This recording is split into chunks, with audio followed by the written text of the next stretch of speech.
Me alegro de darles nuevamente la bienvenida a esta serie de estudios bíblicos en el Evangelio de Marcos. Les invito a que me acompañen en esta ocasión al capítulo 4 y los versículos 21 al 25. Mi Biblia lo titula Nada oculto que no haya de ser manifestado. Vamos entonces a comenzar nuestro estudio leyendo esta porción bíblica desde el versículo 21 hasta el 25 y luego tendremos algunas consideraciones. Dice por lo tanto así la palabra del Señor. También les dijo, ¿acaso se trae la luz para ponerla debajo del almud o debajo de la cama? ¿No es para ponerla en el candelero? Porque no hay nada oculto que no haya de ser manifestado, ni escondido que no haya de salir a la luz. Si alguno tiene oídos para oír, oiga. Les dijo también, mirad lo que oís, porque con la medida con que medís, os será medido, y aun se os añadirá a vosotros los que oís.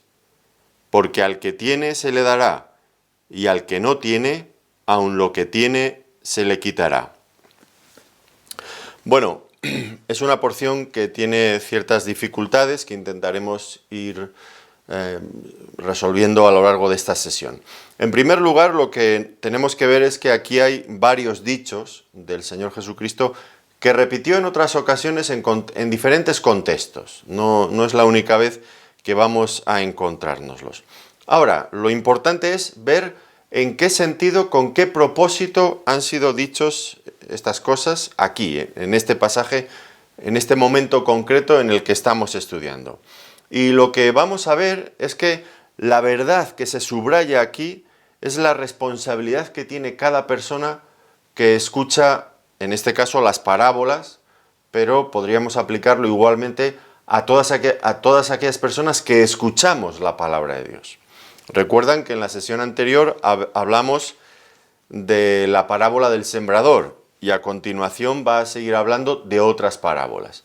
Aquí la idea principal, por lo tanto, es esto, subrayar la responsabilidad que tenemos cada uno de nosotros que escuchamos, que estamos escuchando las palabras de Dios. ¿Cómo usamos lo que aprendemos? ¿Qué efecto tiene en nuestras vidas? Esta es la cuestión que tenemos, por lo tanto, por delante de nosotros en esta ocasión.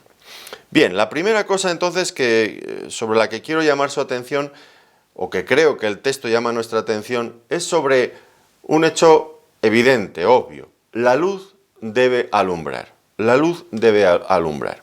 Una vez más, el Señor va a poner un ejemplo usando de cosas cotidianas, de cosas que estarían en cualquiera de aquellas casas en aquel momento. Y nos va a hablar de una lámpara. La lámpara, dónde se coloca la lámpara y dónde no se coloca la lámpara. Objetos cotidianos. Ya saben que las lámparas en aquel tiempo no había luz eléctrica como ahora y eran pues una especie, unos objetos de alfarería en forma seguramente un poco alargada, con un recipiente para el aceite, a un lado tendrían un asa, un mango, y al otro lado pues el lugar por donde saldría la mecha y daba luz, y arriba pues tendría dos orificios para echar el aceite y el oxígeno para la combustión. Bueno, un objeto muy sencillo, pero el Señor le va a dar aquí un uso realmente importante, nos va a ayudar a entender verdades espirituales por medio de estas cosas sencillas, como Él hacía siempre, y ya hemos visto.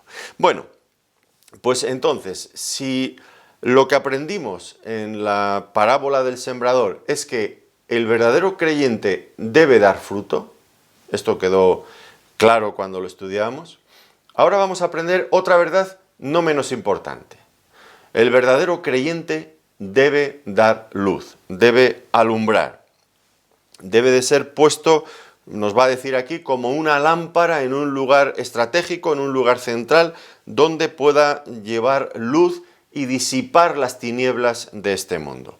Los creyentes hemos sido llamados a ser la luz del mundo. En Mateo 5:14, estando hablando el Señor en el Sermón del Monte, dijo esta gran verdad: vosotros sois la luz del mundo. vosotros sois la luz del mundo. Y debemos de responder afirmativamente a este llamamiento que el Señor nos hace. Debemos de ser la luz del mundo, debemos de alumbrar al mundo. Y esto pues se hace hincapié aquí en el carácter visible que debe tener el cristiano en su vida. Un carácter visible que los demás puedan ver. ¿Puedan ver el qué? Pues puedan ver lo que el Señor ha hecho en nuestras vidas. Cómo el Señor nos ha salvado, cómo el Señor nos está transformando cada vez más a la imagen de nuestro Señor Jesucristo. No hay lugar para que el cristiano pues se esconda o no dé testimonio de quién es. Eso sería una contradicción, estaría en oposición al llamamiento que hemos recibido de ser luz. No nos podemos esconder. Esto va a hablarlo ahora un poco más adelante el Señor. Otros tienen que poder apreciar lo que el Señor ha hecho en nosotros, no para nuestra propia gloria, sino para la gloria del Señor. Y no cabe, ya digo, pues esconderse. Todo lo contrario, debe de ser nuestra vida debe ser transparente, que otros puedan ver, puedan conocernos, puedan saber del Señor.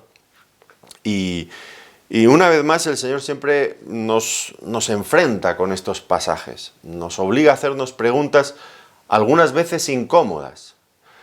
¿Saben los demás? Es lo lógico que surge aquí. ¿Saben las personas que nos rodean, que nos conocen, que trabajan con nosotros, que estudian con nosotros, que son nuestros vecinos, que son nuestros compañeros, familiares?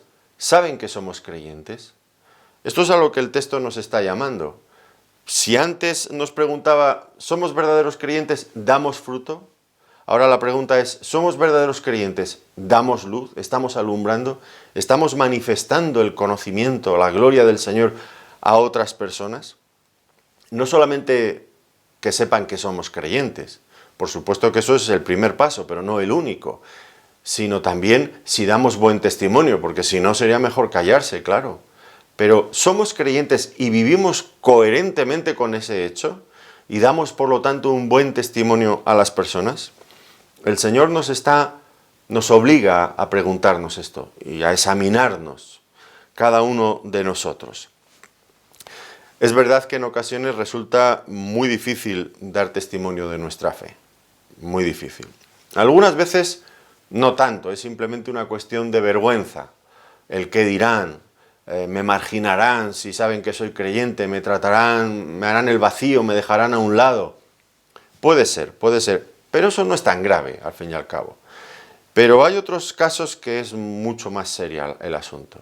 El tema de la persecución, perder la vida, perder las propiedades, perder la familia, por el hecho simplemente de ser cristiano. ¿Cuántos países en este mundo hay? Muchos países de todo tipo, desde musulmanes, budistas, ateos, de muchos tipos que impiden, que persiguen con violencia, con crueldad a los cristianos, que por el hecho de tener una Biblia en su casa puede pasarse no sé cuántos años en la cárcel o perder la vida incluso, que por compartir el Evangelio con otra persona pues le ocurra otro tanto de lo mismo.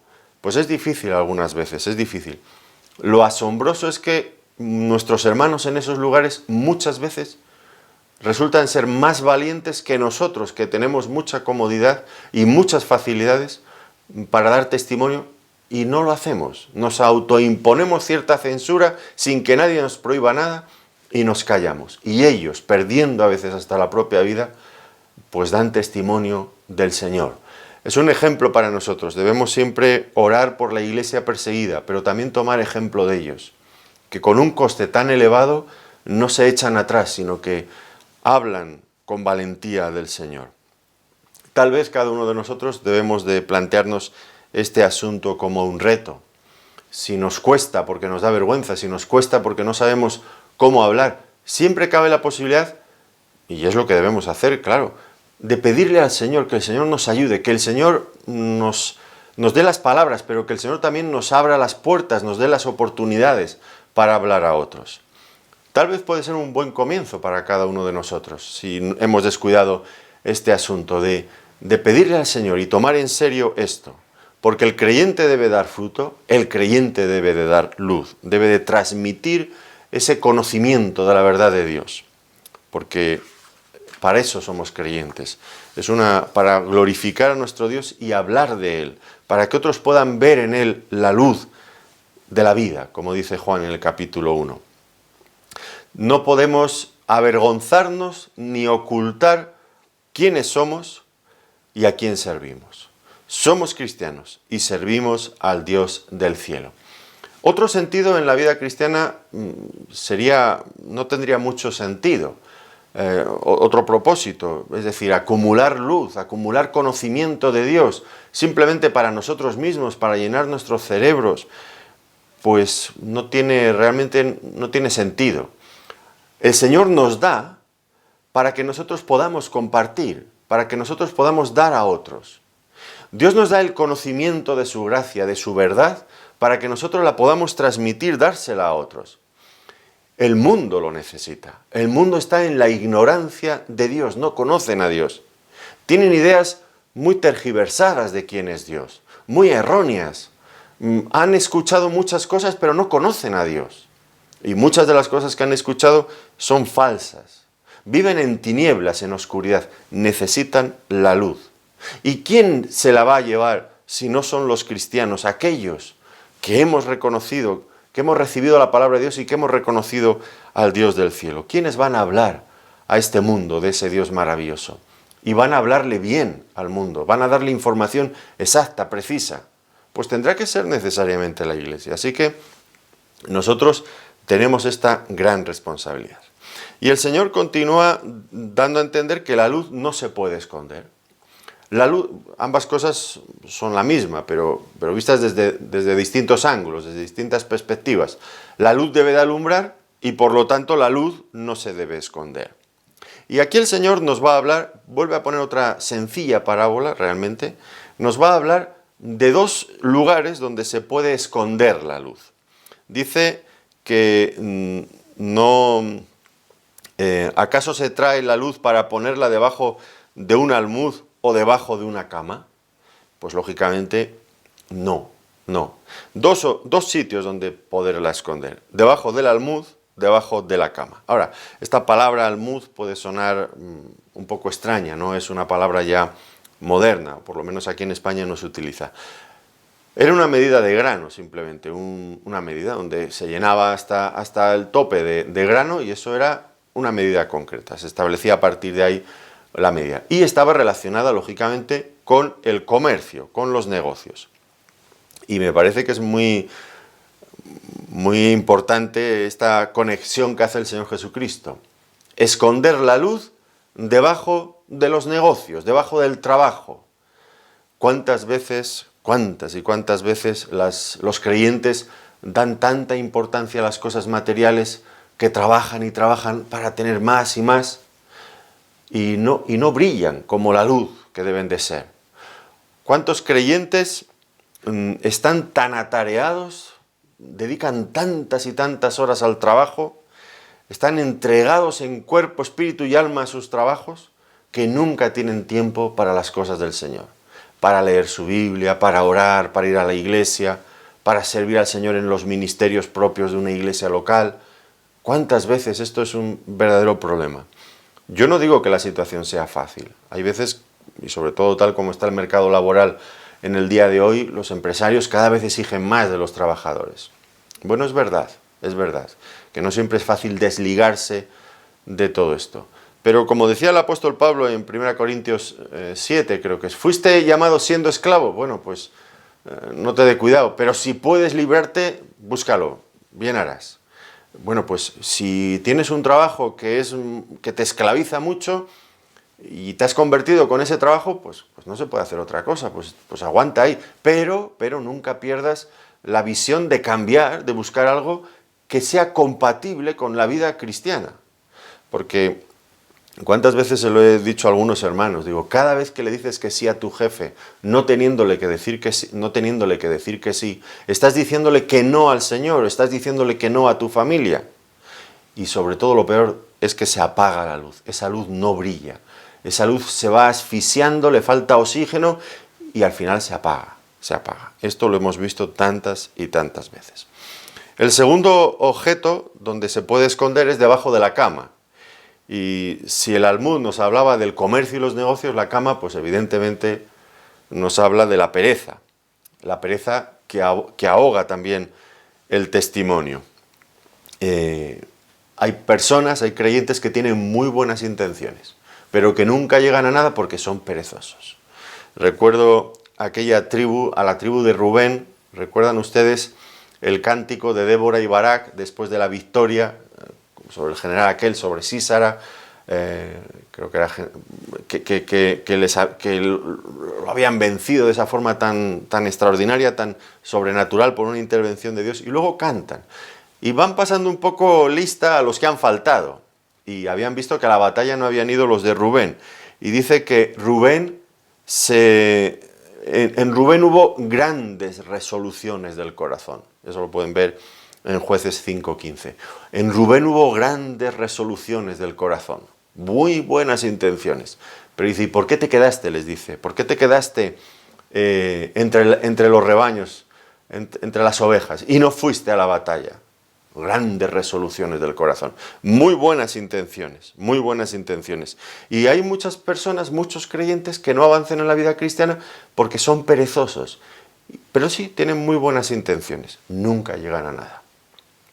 Recuerdo aquel predicador muy conocido, y un joven se le acercó después de un servicio, de una predicación, admirado, dice, le dijo, yo daría mi vida entera por poder predicar como usted predica.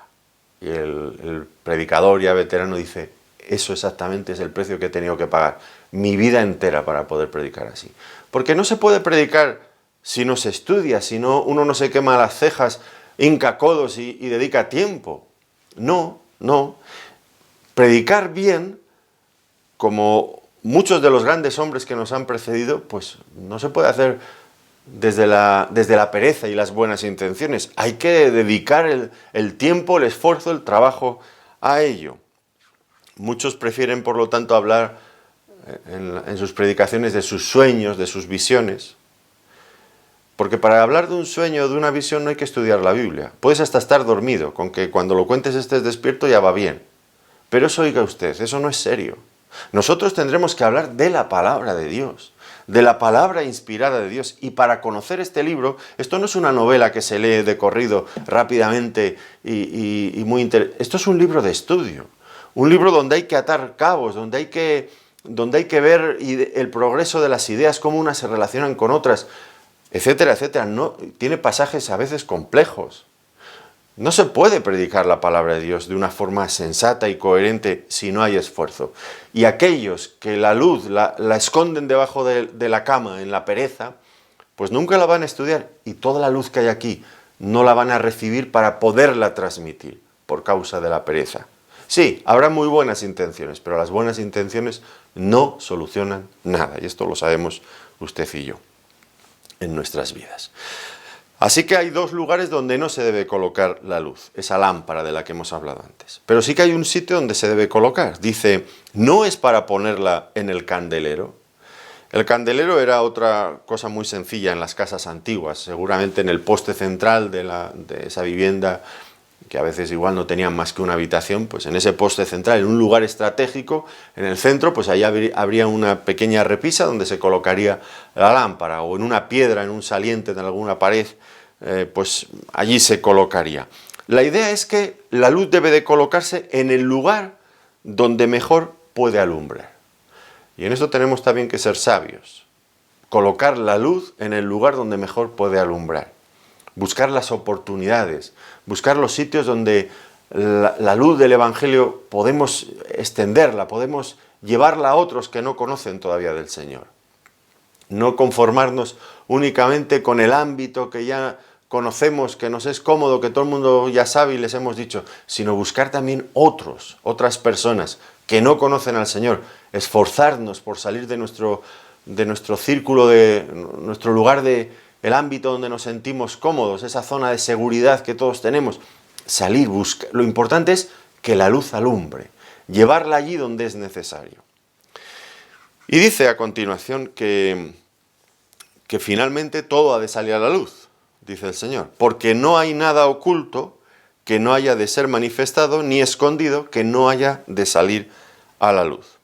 ¿A qué se refiere ahora el Señor Jesucristo con esto? Bueno, puede referirse a varias cosas realmente. Puede referirse a que aquel que tiene auténtica fe en el Señor, tarde o temprano, esperamos que más temprano que tarde, su luz, esa luz que ha recibido, va a ser proyectada hacia otros que no le conocen. Así que este sería una primera interpretación. No hay nada oculto que no haya de salir a la luz. Lo que hemos conocido de Cristo al final tiene que salir. No lo podemos esconder. Somos lo que somos. Si realmente existe la fe auténtica en nosotros. Pero puede referirse también no a la fe, sino a la falta de fe. ¿A qué hago referencia con esto?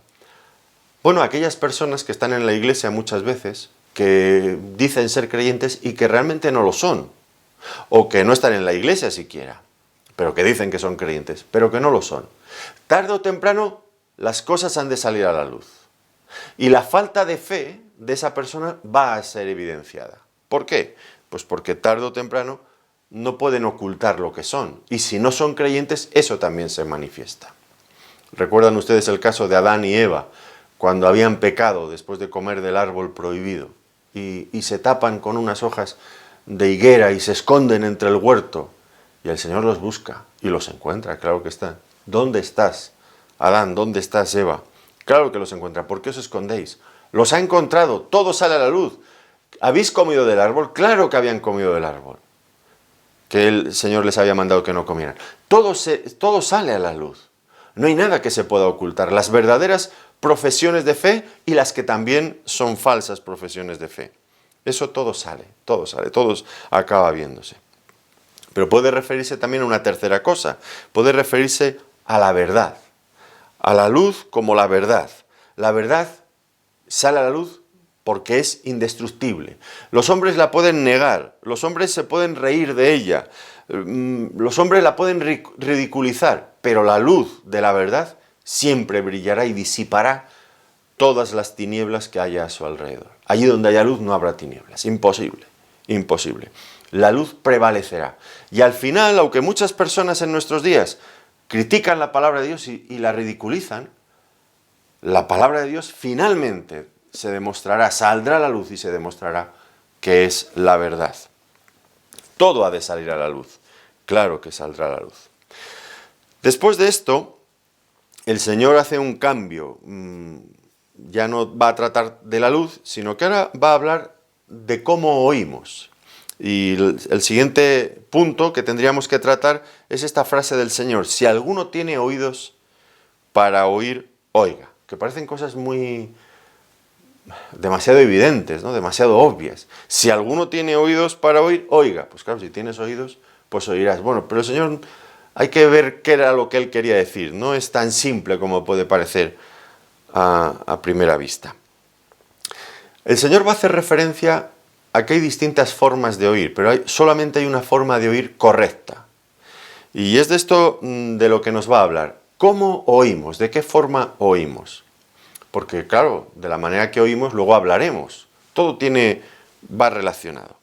Y vamos a ver, en primer lugar, en relación con el contexto que estamos viendo aquí, pues tiene que ver con oír la palabra de Dios, que en la parábola anterior nos dijo que es predicada, la palabra de Dios es sembrada en el corazón como una semilla, pero la palabra de Dios no somos tierra, somos personas. La palabra de Dios nos es predicada. ¿Cómo vamos a predicar la palabra si no oímos correctamente? ¿Pero qué significa oír correctamente? Bueno, pues en primer lugar, no debemos de rehusar escuchar la palabra de Dios y escucharla como lo que es realmente la palabra de Dios. Darle autoridad, darle el valor que realmente tiene. Hay personas que se niegan a escuchar la palabra de Dios. Bueno, ese es el primer paso en la dirección opuesta, lo que no debemos de hacer, que niegan la palabra de Dios, que no quieren escucharla. No sé si usted ha tenido alguna vez la muy desagradable experiencia de estar intentando hablarle a alguien de la palabra de Dios y mostrarle los textos tal como aparecen escritos aquí, y la persona te cierra la Biblia. No quiero que me hables a mí no me leas de ese libro. te dicen. Tú dime lo que tú quieras decirme pero de lo tuyo, pero no me hables de este libro. No me leas aquí en este libro. Bueno, yo puedo entender hasta cierto punto que quieran algo más personal. Bueno, lo puedo comprender, pero creo que lo que realmente les molesta es la palabra de Dios. Se niegan a escuchar la palabra de Dios. Sí que aceptarían mi palabra, pero no la palabra de Dios. No, mire, esto no me interesa a mí. Yo lo que me interesa es predicarle la palabra de Dios. Y ha habido varias veces en mi vida que me han cerrado la palabra de Dios. No, cierra. Pues eso no es oír. Tienen oídos, pero no oyen, no quieren oír. Se niegan, rehúsan oír. Luego, por otro lado, es importante que para oír bien, no solamente escuchamos, sino que también meditamos en lo que oímos. Hacemos un ejercicio de reflexión, de estudio, de saber qué es lo que realmente Dios quiere decirnos con lo que estamos escuchando de Él. Meditar en ello, ser reflexivos.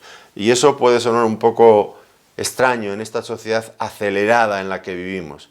Que uno llega por la mañana corriendo y lee los poquitos versículos que más o menos, para que su conciencia quede más o menos tranquila, y sale corriendo para el trabajo. O lo está leyendo mientras está haciendo otras cuantas cosas. No, hay que leer y hay que meditar en lo que leemos. Hay que reflexionar. Habrá que parar un poco en esta sociedad tan acelerada, parar para meditar. Y para oír bien hay un tercer componente, y es que uno debe de tener esa disposición para poner en práctica lo que oímos. De nada sirve oír, meditar, entender, pero no practicar. Es incoherente. Así que el que tiene oídos para oír es aquel que escucha con atención, que medita en lo que escucha y que finalmente lo pone por obra. Y el Señor nos hace a continuación una advertencia. Porque con la medida con que medís, os será medido. Ahora, ¿a qué se refiere en este contexto lo que oís? Con la medida con que medís, os será medido. Quiero decir que se refiere en este contexto a lo que oímos. Eso es de lo que el Señor está hablando. Cuando Él habla de medir lo que oímos, pues tiene que ver con la importancia que damos a la palabra del Señor cuando la escuchamos.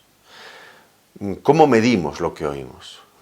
¿Cómo valoramos? ¿Qué importancia le damos a lo que escuchamos? Recuerdo la historia de Samuel, del profeta Samuel, cuando era todavía muy niño. La primera vez que el Señor le hablaba, bueno, fue un poco caótico en cierto sentido al principio, hasta que finalmente entendió que Dios le llamaba, porque él pensaba que le estaba llamando Elí, el sumo sacerdote, pero finalmente escuchó la voz de Dios. Y el sumo sacerdote le dijo, cuando él te llame, heme aquí, he aquí tu siervo, háblame. Y luego a continuación dice que Samuel crecía y no dejaba caer a tierra ni una sola de las palabras de Dios. Lo pueden encontrar en 1 Samuel 3:19. No dejaba caer a tierra ninguna de las palabras del Señor.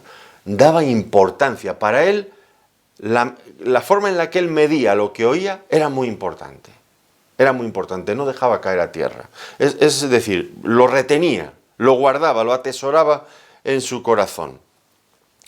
Y aquí esto es fundamental para nosotros como creyentes, porque Dios considera a los hombres, a todos los hombres, en función del valor que cada uno de nosotros damos a su palabra. Esto es la clave. Un hombre será grande o será pequeño en función del valor que damos a la palabra de Dios. Fíjense en Mateo, volvemos de nuevo al Sermón del Monte, en Mateo capítulo 5 y versículo 19. Este es un versículo que estoy convencido que ustedes conocen. 5:19, pero podemos volver a leerlo, no pasa nada. Dice, de manera que cualquiera que quebrante uno de estos mandamientos muy pequeños y así enseñe a los hombres, muy pequeño será llamado en el reino de los cielos. Mas cualquiera que los haga y los enseñe, éste será llamado grande en el reino de los cielos. ¿Qué importancia damos a la palabra de Dios? ¿Cómo medimos lo que escuchamos? ¿Cómo medimos la palabra de Dios? ¿Cómo la valoramos en nosotros mismos? Dice aquí el Señor, el que quebrante uno de estos mandamientos muy pequeños, pues pequeño será llamado en el reino de los cielos. Y cualquiera que los haga y los enseñe, será llamado grande en el reino de los cielos. Bueno, pues aquí el Señor nos está enseñando, ¿verdad?, acerca de la importancia de valorar toda su palabra, toda su palabra. También dijo en otro momento, no penséis que he venido para abrogar la ley o los profetas, no he venido para abrogar, sino para cumplir, porque de cierto os digo que hasta que pasen el cielo y la tierra, ni una jota ni una tilde pasará de la ley hasta que todo se haya cumplido. Ni una jota ni una tilde. Para el Señor, tal como Él enseñaba la palabra, todo lo que había aquí era de un valor, de una importancia grandísima. No se podía pasar por alto. No se podía pasar por alto. Pues nosotros debemos de tomar buena nota de esto. Vivimos en un ambiente de relativismo. Todo está en función de lo que a la persona le parece. Y llegamos los cristianos y a veces somos terribles porque hacemos lo mismo con la palabra de Dios. Lo dejamos todo a nuestro criterio, como si nosotros tuviéramos la última palabra sobre lo que es verdad, no es verdad, lo que debemos de creer, la importancia que debemos de dar a cada cosa. Y esto es una terrible equivocación y un terrible pecado. Recuerdo una vez un pastor me escribía, habíamos mantenido cierto desencuentro sobre algunas de las cosas que enseña la palabra de Dios. Y él me decía que yo daba una importancia desproporcionada a cierta doctrina. Y él me dijo algo que se me quedó grabado, me lo mandó por escrito. Dice, tú tienes que distinguir entre doctrinas importantes pero no fundamentales y doctrinas fundamentales. Doctrinas importantes pero no fundamentales y doctrinas fundamentales. La verdad es que suena muy bien, el argumento parece tener cierta lógica, ¿no?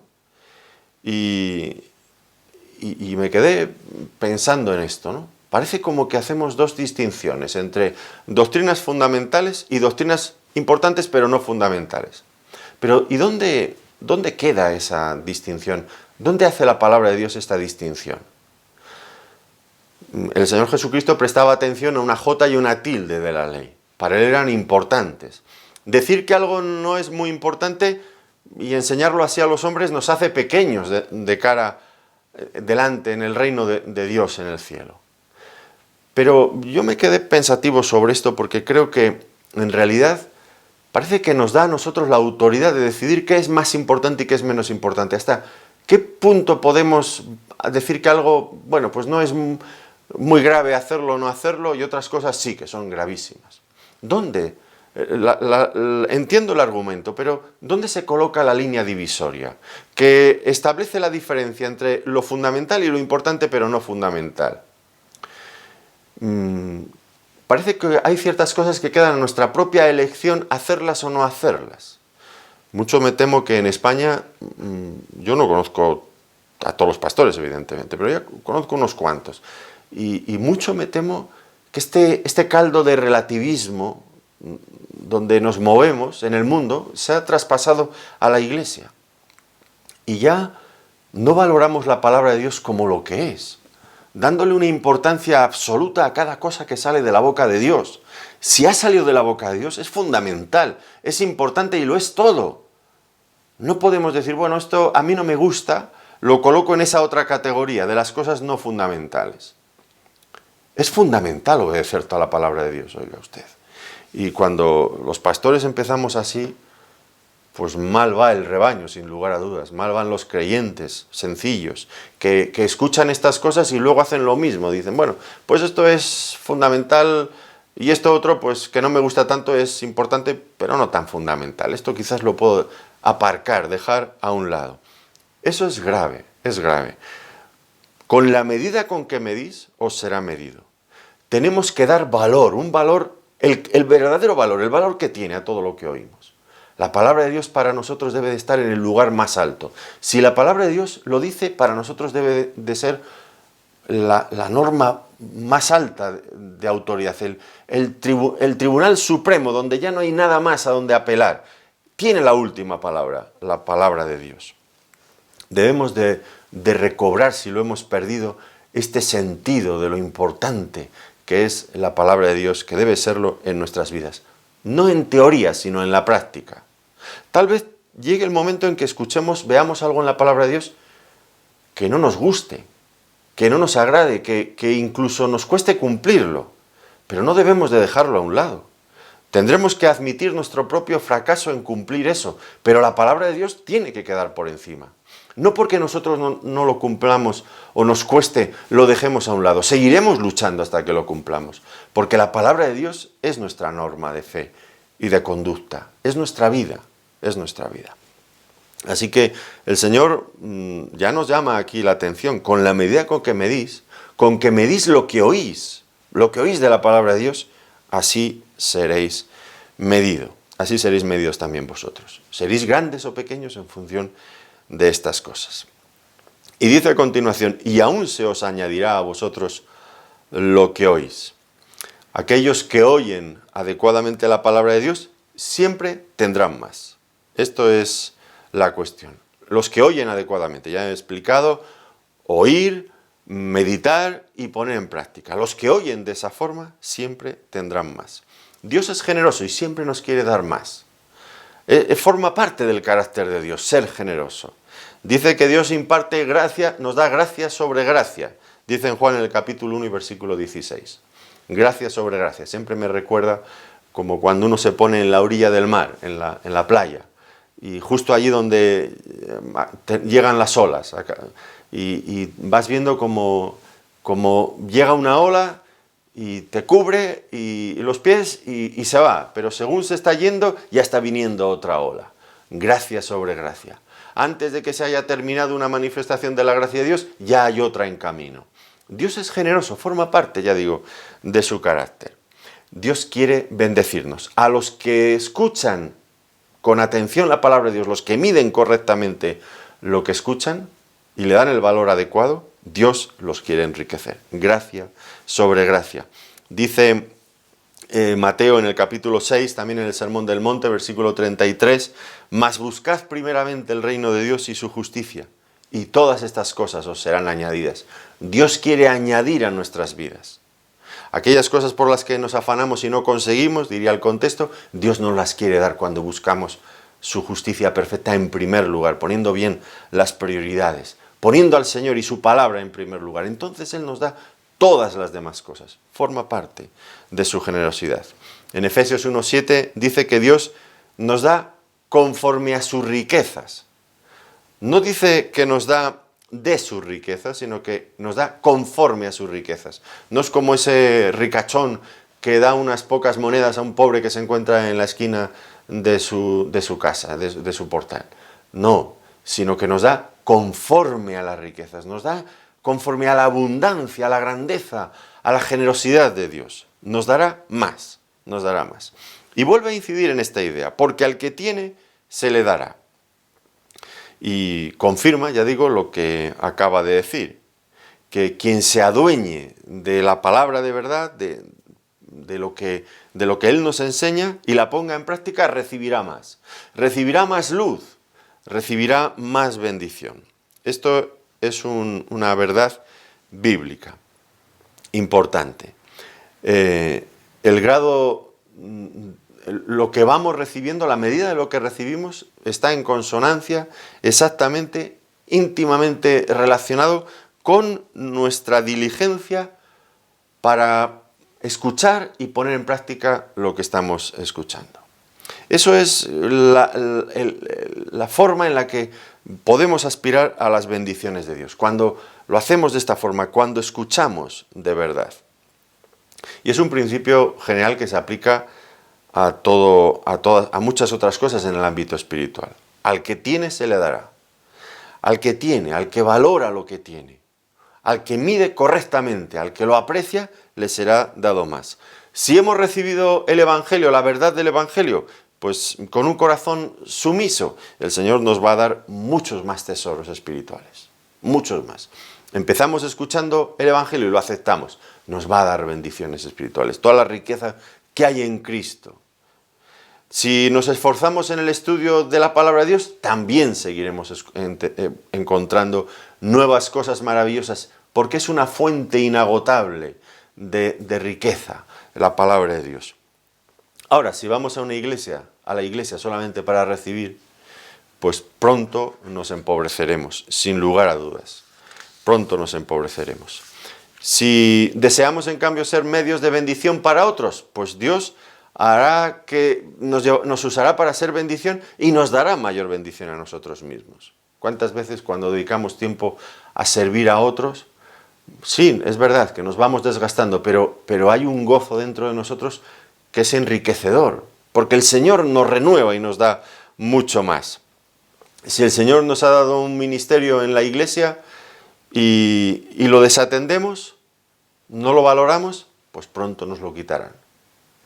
Mientras que si lo valoramos, pues seguramente nos darán más, si tenemos la capacidad y la posibilidad de hacer más. Si el creyente es un hombre, una mujer generosos, que dan, que no están pensando de una forma mezquina, pues en lugar de empobrecerse, todo lo contrario, cada vez serán más enriquecidos en el Señor. Siempre es así. La recompensa de un trabajo bien hecho es más trabajo para hacer. Puede sonar un poco extraño y sé que a algunos no les gusta mucho esto, pero es lo que está diciendo aquí, ¿no? Al que tiene se le dará. Y es esto que estamos viendo. La recompensa a un trabajo bien hecho es más trabajo para hacer. Ya digo que algunos no consideran que esto sea una bendición. O sea, me esfuerzo en hacer un trabajo bien hecho y ahora me dan más trabajo todavía. Sí, eso es la bendición, eso es la bendición. Aunque siempre los hay en la iglesia, yo no sé cómo es el sitio donde usted vive y la iglesia donde usted va, pero algunas veces algunos creyentes parece que dicen, bueno, yo me esfuerzo y cada vez me toca trabajar más. Y ese otro, mira, ese se va librando de todo y siempre va escurriendo el bulto para que le toque a otro. Y ese es el listo y yo parece que soy aquí el tontito de turno, que todo el mundo se ríe de mí y se aprovechan de mí. Bueno, mire, en una iglesia usted nunca debe pensar así. No le recomiendo que piense así. Porque es una bendición poder tener nuevas oportunidades para servir al Señor. Y esas nuevas oportunidades surgen porque hemos realizado un buen trabajo, un buen servicio. Y el Señor nos bendice dándonos más trabajo. ¿Qué va a ser el cielo? Pues al final va a ser lo mismo. Estaremos allí para servir al Señor, ya sin dolor, sin frustración, sin todo lo que supone ser hombres caídos bajo la maldición del pecado, que eso es una pesada carga, una losa terrible que llevamos encima, pero ya no, en el cielo serviremos sin todo eso encima y disfrutaremos de servir al Señor y serviremos más, y el Señor nos dará más. ¿Se acuerdan ustedes de las parábolas de las minas, de los talentos? Pues mira, al que tiene, que lo ha hecho bien, darle más. Y en cambio, ¿qué pasa con el que tenía pero no lo usaba bien? Pues aquí viene a continuación lo que dice el Señor. Y al que no tiene, aun lo que tiene, se le quitará. Bueno, tal como el Señor lo está explicando aquí, pues parece una frase sin mucho sentido, un contrasentido realmente, ¿no? ¿Cómo se le puede quitar a alguien algo que no tiene? Aun lo que tiene se le quitará. Al que no tiene, aun lo que tiene se le quitará. ¿Cómo le van a quitar lo que no tiene? Bueno, quizás esto nos ayude un poco a ver en el Evangelio de Lucas, en el pasaje paralelo, en Lucas 8:18 dice, aun lo que piensa tener, se le quitará. Piensa que lo tiene, pero como no lo valora, como no lo aprecia, se le quitará. Porque no le ha dado no lo ha medido bien y se lo va a quitar el Señor. En los asuntos espirituales no cabe la posibilidad de permanecer inmóvil, de quedarse quietos. Un creyente gana o pierde, avanza o retrocede, pero nunca queda en el mismo lugar. Eso lo entendemos bien, porque, por ejemplo, si usted practica algún deporte, cuanto más deporte desarrolla y pone su cuerpo bajo esa disciplina, pues cada vez va a poder realizar más ejercicios y hacerlos mejor. Pero si usted deja de hacer deporte, y como decimos aquí, se da la buena vida, pues empezará a echar barriga y cada vez le costará mucho más hacer lo que hacía antes. Cuando uno no estudia, porque el cerebro es un músculo más que se ejercita, igual que se ejercitan los brazos, las piernas, el cerebro es un músculo.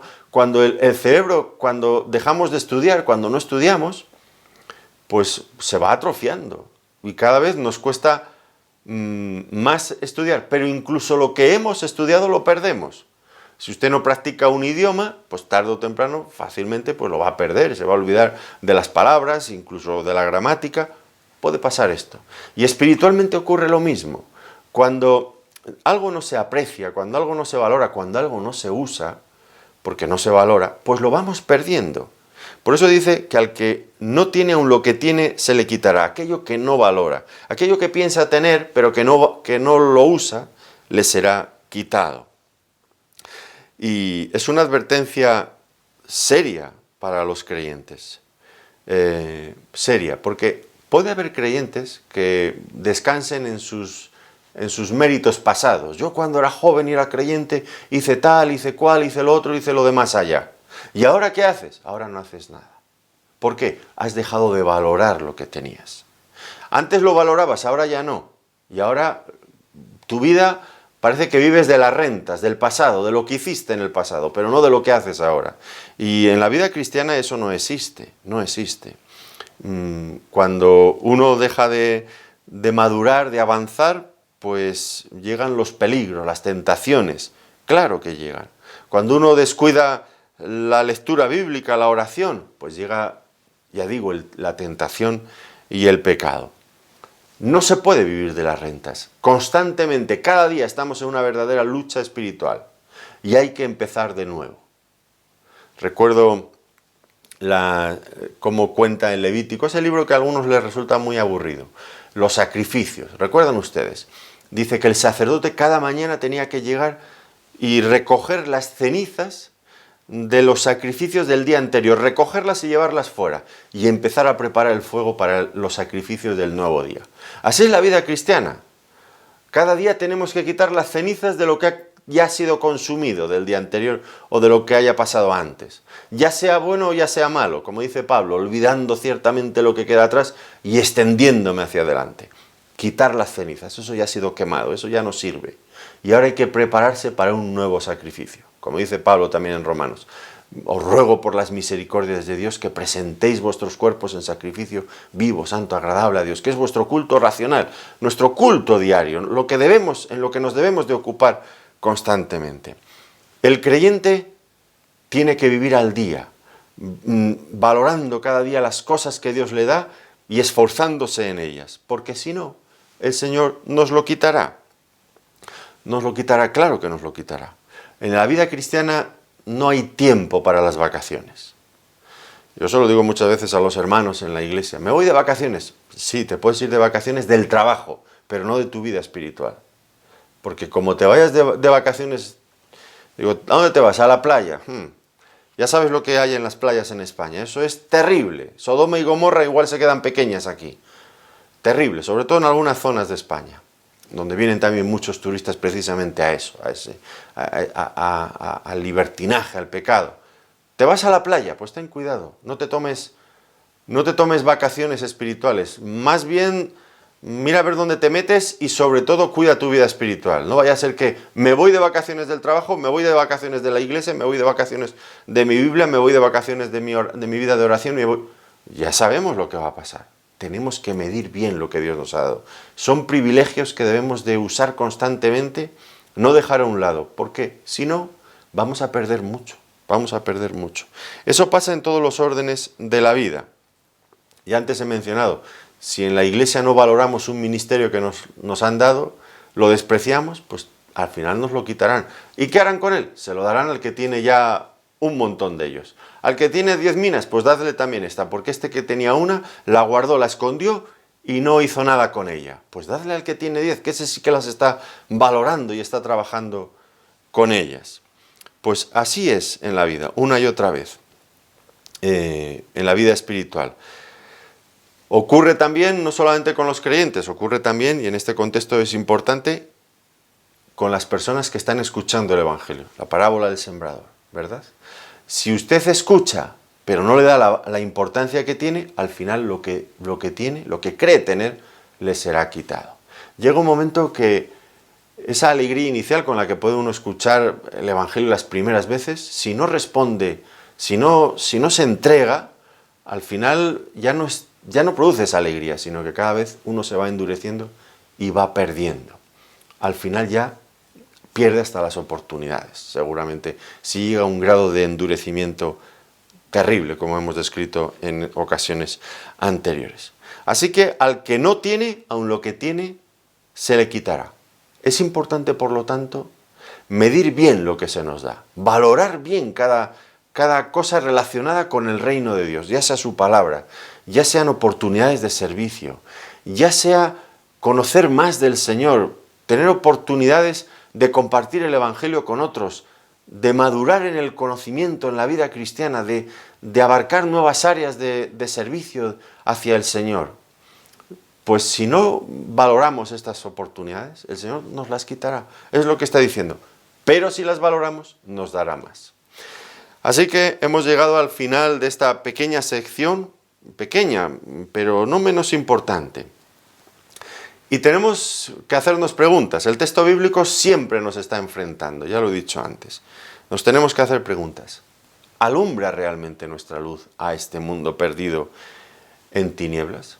¿Damos buen testimonio? ¿Reflejamos realmente lo que somos creyentes hijos del Dios Altísimo, que le amamos, que le servimos, que estamos luchando espiritualmente para parecernos cada vez más a nuestro glorioso Señor Jesucristo? ¿Estamos dando ese testimonio? ¿Estamos alumbrando? ¿O por el contrario, estamos escondiendo la luz? ¿Estamos escondiendo la luz del Evangelio debajo de otras cosas que pueden ser legítimas, pero que nos impiden a veces avanzar y entonces empiezan a ser malas, como pueden ser el trabajo, como puede ser la pereza, otras muchas cosas? Los hobbies, los entretenimientos, nos están impidiendo avanzar y nos llevan a esconder la luz que hemos recibido del Señor. ¿Escuchamos la palabra de Dios y le damos el valor que realmente tiene? ¿O diferenciamos dentro de la palabra lo que nos gusta y lo que no nos gusta, y lo que nos gusta le damos importancia y lo que no lo dejamos en un segundo plano, como si ya no fuera tan importante? ¿Estamos avanzando o estamos retrocediendo en la vida cristiana? ¿Tenemos cada vez más o tenemos cada vez menos? ¿Estamos ganando o estamos perdiendo? Porque estáticos no nos podemos quedar, o vamos hacia adelante o vamos hacia atrás. Una vez más el Señor Jesucristo nos obliga a hacer una mirada interior dentro de nosotros mismos y ver si estamos funcionando, haciendo las cosas como Él espera que las hagamos. Es una responsabilidad escuchar la palabra de Dios, porque esto es un privilegio grande que nos da una bendición, pero si no lo valoramos, nuestra condición final acaba siendo peor. Perdemos y perdemos mucho. Que el Señor nos ayude a valorar todo lo que Dios nos ha dado y a usarlo para su gloria, para que su luz resplandezca a través de nosotros, que sea una luz que se refleje en nosotros con claridad, con nitidez, para que este mundo perdido, que no le conoce, pueda llegar a conocerle. Gracias una vez más por su atención. Que Dios les bendiga muy ricamente.